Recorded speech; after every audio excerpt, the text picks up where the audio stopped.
I like to do this thing, and I'm calling it the Sixer. It's 6 questions, and it's kind of rapid fire.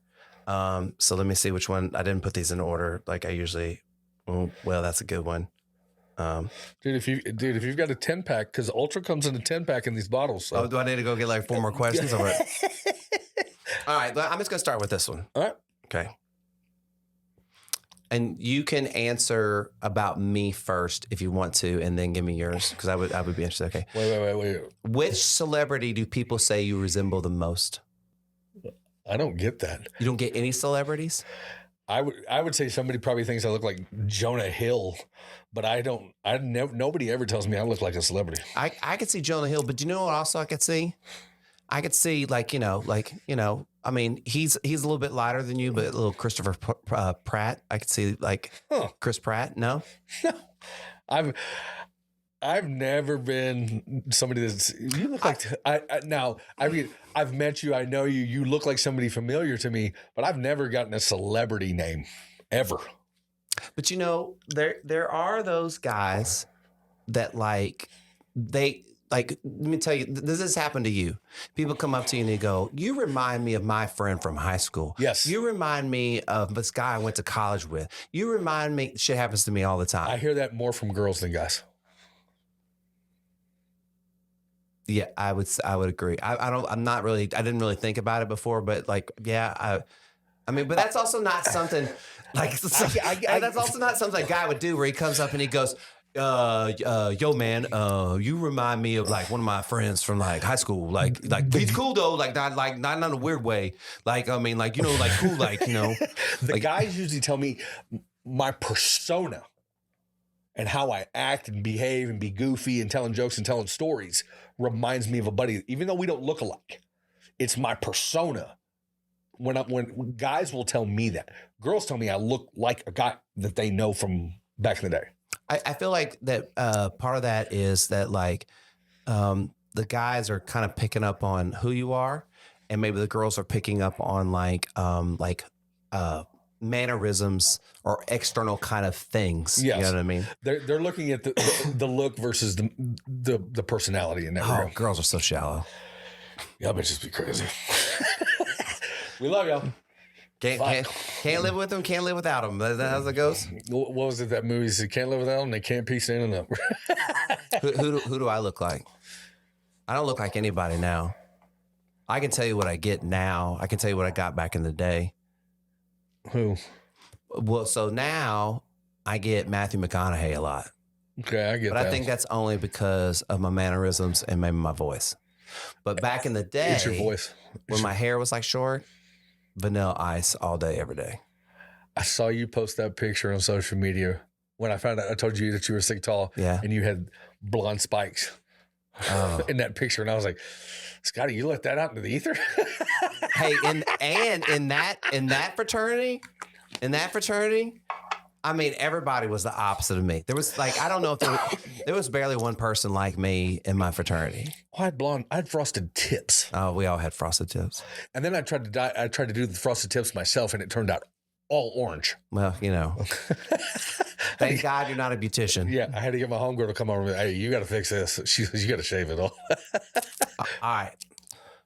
Would you choose to be part of the okay, so would you rather be the worst player on a winning team or the best player on a losing team? Worst player on a winning team. Why? Because I can only get better and only make my team better. And you get a ring. I've never been one for accolades. So one thing you'll find about like when I worked for companies and I would be like, let's say I was salesman of the month or quarter, whatever it is. I don't like that. I get uncomfortable with that. Makes sense. I appreciate like my boss would come over and say, hey, Matt, kick-ass job. You did great. Thank you so much. I like the private praise. I don't like public. Like I don't like getting on stage to accept an award. I get very uncomfortable. I'm very appreciative. Don't get me wrong. But I've always been a team guy. Like when one shines, we all shine. So when I'm pulled out of that, it's weird for me. It's odd for me, and I don't know how to react. Like I don't know. It feels like I'm on a spaceship. I don't know. When Will Ferrell, I don't know what to do with my hands. Like I feel weird that way, in that regard. Okay. I could argue though, if you're the best player on a losing team, that your job is to make everybody else better and bring them up. At what point is it your job to make yourself better, though? I can only do so much. You got here. Like, you got here. You've got the talent. Why are we not working as a cohesive unit? I don't like to lose. So best player on a losing team, I'm furious. Fair. Was it they show those old practice videos of Kobe where he's yelling at the coach? Why you have me in here practicing if they're going to be lazy? Look, I'm leaving. I was thinking the other day, I was like, I'm not comparing myself to Kobe. I mean, Kobe. Yeah. Look, all I'm going to say is, can you imagine if there was social media when Michael Jordan was like playing basketball? Like he punched Steve Kerr in the face. Like that'd have been all over social media. Like Jordan Poole with Draymond? That whole issue that happened in practice? I don't like Jordan Poole. I mean, I don't like Draymond either. I just don't like the Warriors in general. I like Jordan Poole. He went to Michigan. I'm a Michigan fan. All right. Okay, so I'm going to ask you the question, but then I have like a side question before you answer. Okay. If money were no object, what kind of party would you throw and where? And then my side question is, did you like go to phone parties like back in the day, like at Paradox? Paradox. My first one I went to. First phone party. Senior class trip, Cancun. Oh, wow. That's a phone party.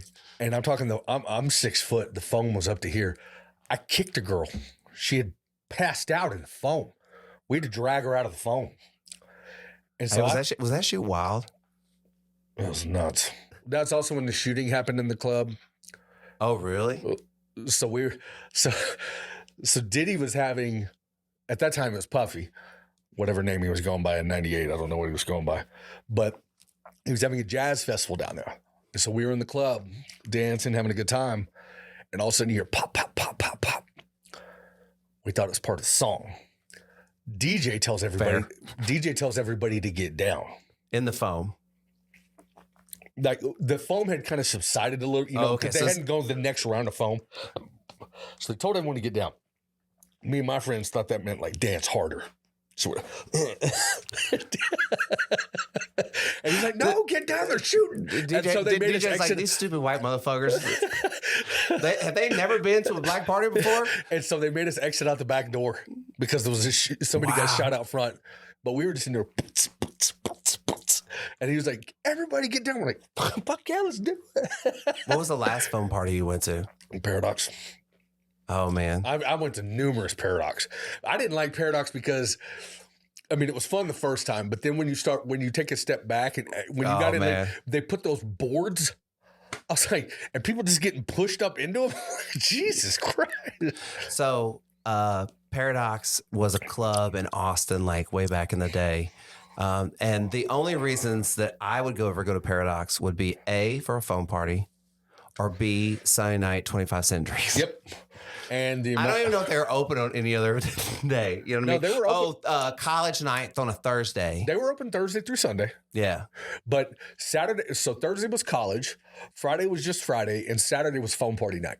If they threw the phone. And then Sunday was industry night. Yeah.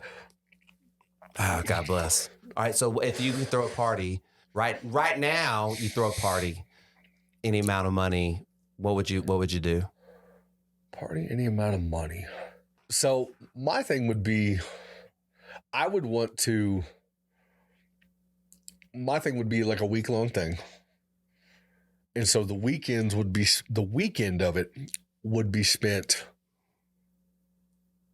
like on a yacht, something like that. Where we going to Mexico? We're going to beach? Yeah, I want to do something like that. Like Alabama, Florida shores.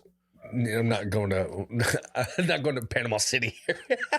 No, I want to do something, but I would like during the week, I would want it to be like Monday, Tuesday, Wednesday, a giant crazy golf tournament, like the Waste Management Tour or Live Tour. Everyone going out having a good time, drinking, just having a blast. At night, tearing it down. And then on the weekends, we go hit a body of water. I'd go. And when we get to the beach, it's our own private little festival. So hire some good acts. Everyone's jamming. Who's playing? Who's playing? Paul Wall. I'd bring some H-Town. Definitely have to bring some H-Town. What you just be like? You'd be like, "Hey, Paul Wall, this is Chris Stapleton. Chris Stapleton, this is Paul Wall." I would purposely do something like that because I have an eclectic, you know, I've got a golf playlist with me and Paul play, and, you know, it's got Latin music on it where it's all in Spanish and I can sing the whole song. I've got, you know, I'd bring Whiskey Myers out there. I would bring, you know, I listen to Damian Marley. I think that, I don't know. This is just my experience. I think growing up in Texas, especially if you grew up in South Texas, gives you a very interesting perspective on music. Just kind of based on where we're at, the rap scene that we have, like that whole thing. I just think, anyways. Well, and then even, you know, you've got the rap scene that we have, the country scene. Mm-hmm. The Texas country scene. Yeah, I mean, Whiskey Myers is from Texas. They don't even call themselves Texas country. They get labeled that. But they're a Southern rock band. Sure. But I would bring just all different acts. Bring a hip hop act, a pop act, a rock act, country act, and just cover the spectrum. Let's have a good time. Man, I'm taking your showcase showdown. All right. I like that you went to phone parties. That's good. I don't like, so the phone parties was, we created the phrase glazed nuts because when we got out of Cancun, we all thought we caught something. Okay. Because you were peeling the soap off of your nutsack. And we were like, oh, what is this? And then we found out that every guy and even girls were like, because the foam and the soap's all over you, so it dries your body. And so it's peeling like dead skin. But we thought we caught something down in Mexico. And then when you start talking to all your roommates, you're like, holy shit, it happened to you too? Okay, cool. I didn't catch anything. So, I mean, you know, like, this is a time where you're not talking to your mom about things like that. You know what I mean? Sorry, Mom. I know you're going to watch it. But didn't catch anything. No, I didn't catch anything. I'm good. Yeah. What era would you most like to grow up in? Like what time? Like the 70s, the 80s, the 90s? Where would you have liked to grow, or where? Outside of the one I grew up in? No. So like that is my question. That's my side question. Do you think that you grew up in the greatest era? I do. Are you a millennial, or you are? I'm January 6th, 1980. So you're a Gen X? Oh. I think you're Gen X. I thought 77 to like 83 is considered something. Well, there's this weird group in the middle that's kind of millennial Gen X kind of people and stuff like that. I digress. Do you think you grew up in the greatest era? Yes. So I grew up landlines, no cell phones, pre-computer internet world, molded into the technology digital era. So you got to see I was raised in the pre and current. Answer machines? Yeah. Rotaries? Rotaries. Yep. 8-tracks. Do you remember 8-tracks? My grandmother had a car, put 8-tracks in. Because look, we're about 4 years apart. So, but my brother is kind of close to your age. So I was just wondering what you remember and kind of what I remember. I mean, we grew up in the greatest era, by the way. I mean, anybody says anything different, you can kiss my ass. Yeah. My thing is that it's, you know, I remember the pagers. Pagers. I remember the Zach Morris cell phone. My dad worked for Valero for 38 years, but when he started, it was Diamond Shamrock, and they gave him a company phone. It was the big Zach Morris phone. Did you have a bag phone? Did you ever have a bag phone in your car? No. Do you know what I'm talking about? Yes. Yes. 100% know what you're talking about. But so I would walk around the party thinking I'm Billy Badass with this giant phone. And then I'm like, who am I going to call though, now that I think about it? Because everybody that I need to talk to is here.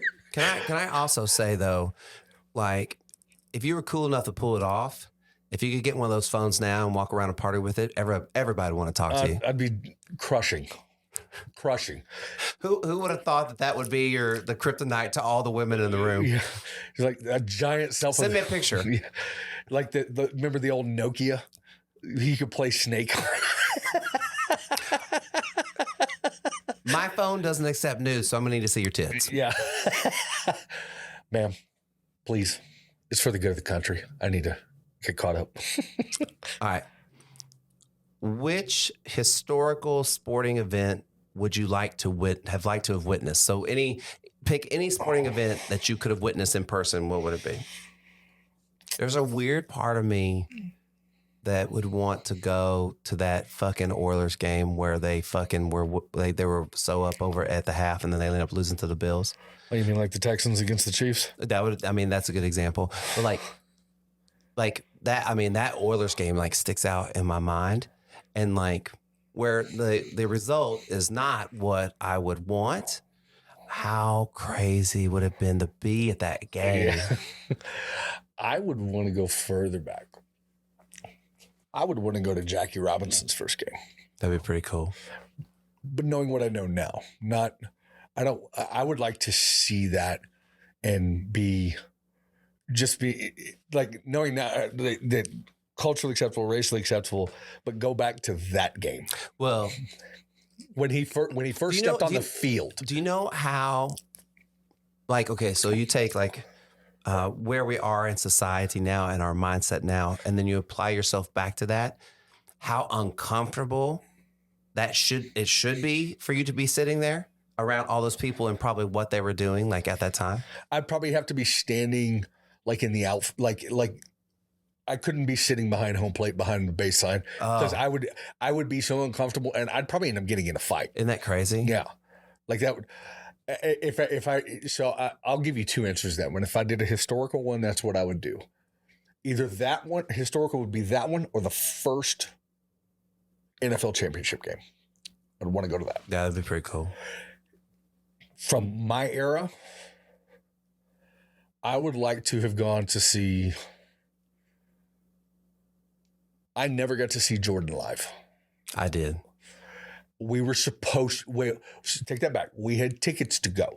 We didn't, when he came to San Antonio, we didn't get a chance to go. I saw him in San Antonio. So the funniest thing was in San Antonio, when Larry Brown coached, he had a talk show, sports radio that they did at a Tony Roma's. Mm-hmm. And my dad would take me and my brother Andrew there all the time. And if you went, they did a raffle and they gave you free tickets to the game.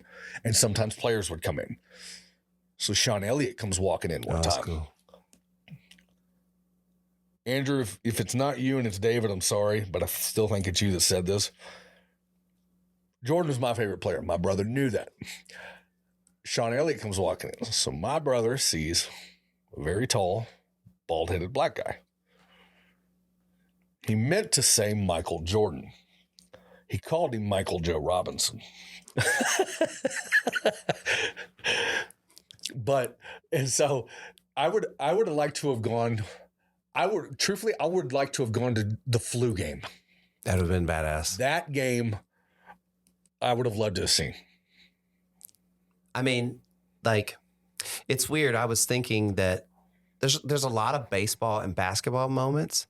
Like, I was trying to think of football moments, but like for some reason, I mean, I know there is one. I know there's stories across the NFL of things, like my favorite player growing up was Brett Favre. So like, you know, when he lost his dad, he played that Monday night game against the Raiders and just like went off. Yeah. That'd be cool. Yeah. But it wasn't front to mind. Like a lot of the football moments like that aren't front to mind like basketball and baseball. Yeah. It's on some level, it feels more magnanimous. Well, I mean, look at football. You've got one game a week. Yeah. And so baseball's got sometimes 4 games a week. Yeah. Baseball has a lot more chances for good shit to happen. All right. Ooh. This is the last one too. All right. Is it more difficult for you to be completely honest with someone, or tell them a lie to spare their feelings?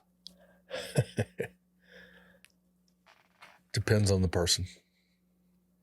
So you're trying to make a judgment of whether they can handle it or not? One, how well do I know you?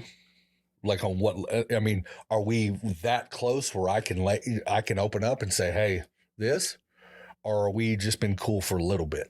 Because we just been cool for a little bit.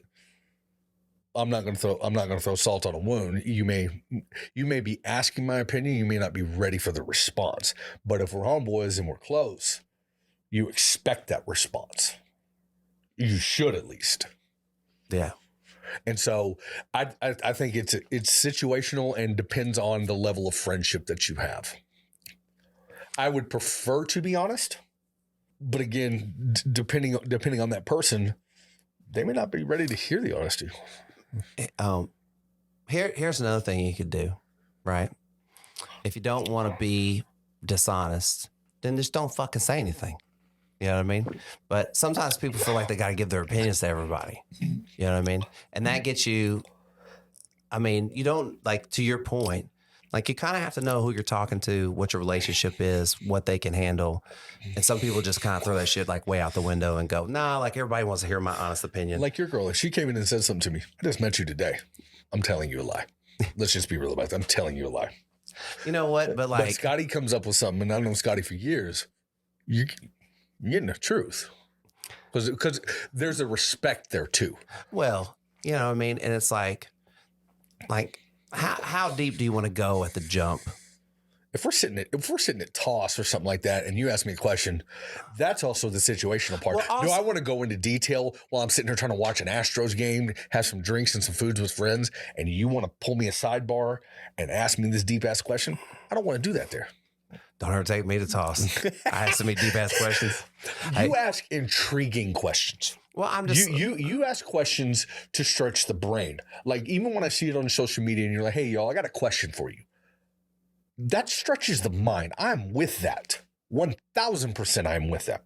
But if you come out to me and say, hey man, I've been seeing this girl and blah, blah, blah. I'm like, we ain't talking about this right now. Like, tell her to fuck off, or I don't care what you do.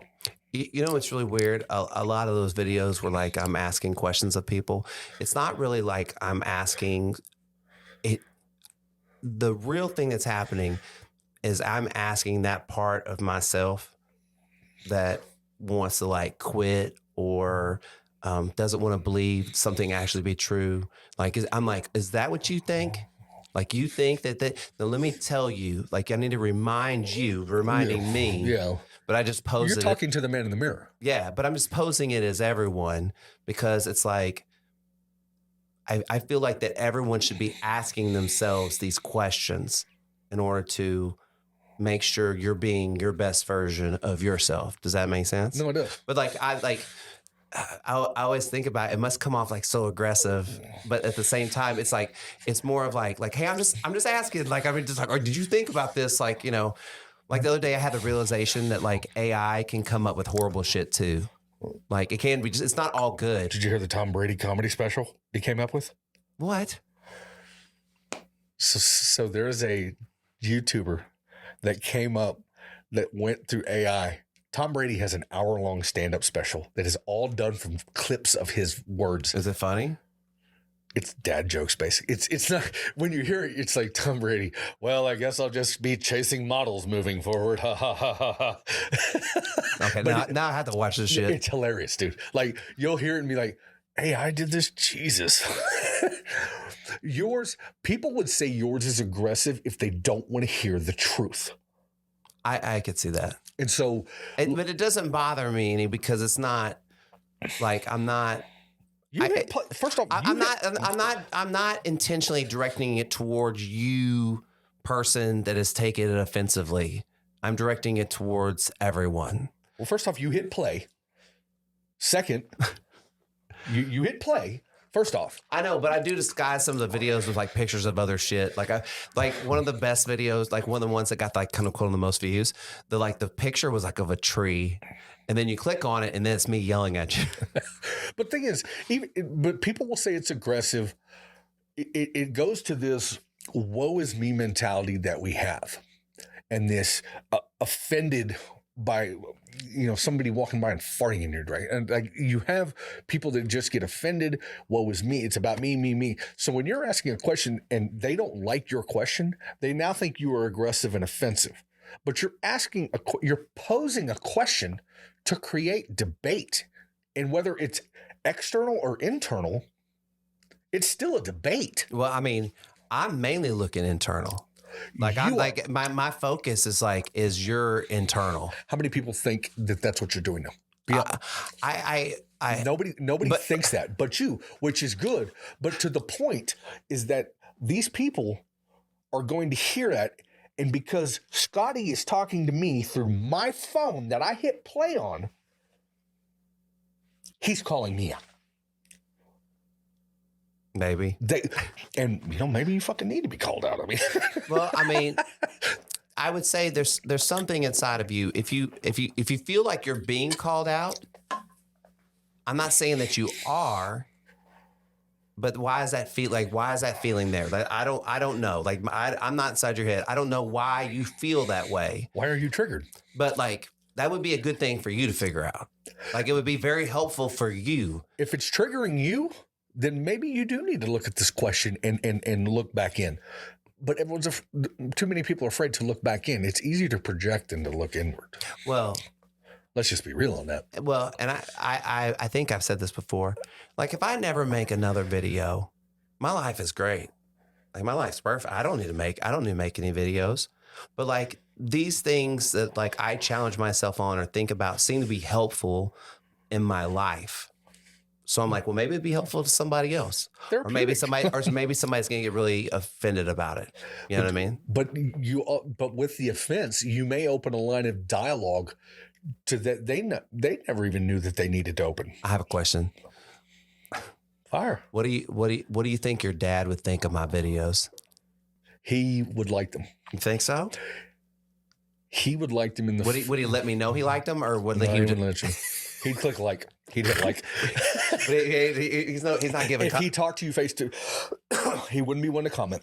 But if he talked to you face to face, he would say he would like them because of the fact that you're doing that, because you are reaching out from an internal position to post it externally to reevaluate you as a person. Checking yourself, the checks and balances that go on in life. I think you would like it. Yeah, look at that.